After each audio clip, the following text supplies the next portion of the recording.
கும்பராசி நேயர்கள் இந்த குறிப்பிட்ட குரு அதிசார பயிற்சியில் சில பேர்கிட்ட ரொம்ப கவனமாக இருக்கணும். குறிப்பாக இவங்களோட அம்மா. அம்மா என்னங்க எங்களுக்கு கெடுதலாக பண்ண போகிறாங்கன்னா கண்டிப்பாக பண்ண மாட்டாங்க. நல்லதுன்னு நினச்சி ஏதோ ஒன்று சொல்லுவாங்க. அது உங்களுக்கு பிரச்சனையாக முடியும். அவங்க ஒரு இடத்துல நீ போய் இன்வெஸ்ட் பண்ணுப்பா அப்படின்னாங்கன்னா இந்த நல்ல இடமா படுது. இல்லை நான் ஒரு ஜோசியரை பார்த்தேன், இப்போ வந்து நீ இன்வெஸ்ட் பண்ணலான்னு சொன்னார். ஜோசியக்காரங்க போய் சொல்லுவாங்களான்னா போலி ஜோதிடர்களும் இருக்கிறாங்க. நம்ம நேரம் அவங்க போய் ஒரு போலி ஜோதிடரை பார்ப்பாங்க.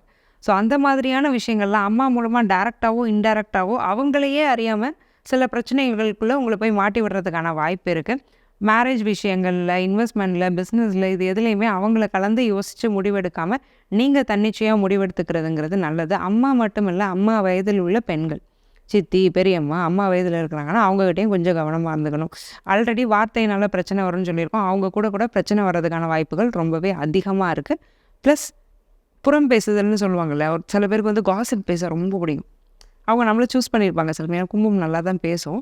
காசிப்ஸ்லாம் கும்பத்துக்குமே பிடிக்கும். ஏன்னா 6ஆம் அதிபதி வந்து சந்திரன். இவங்க என்ன பண்ணுவாங்கன்னா காசிப்ஸ் பேசுகிறதோடு நிறுத்திப்பாங்க. பட் உங்கள்கிட்ட பேசக்கூடிய நபர்கள் நீங்கள் பேசுனதை போய் யார்கிட்ட பேசுனாங்களோ அவங்ககிட்டே சொல்லிடுவாங்க. இந்த மாதிரியான பிரச்சனை இருக்கும். ஸோ நம்பி பேசுகிறது, அதுவும் காசிப்பாக பேசுகிறது, இந்த 2 விஷயத்தையுமே தவிர்த்துக்கிறது நல்லது.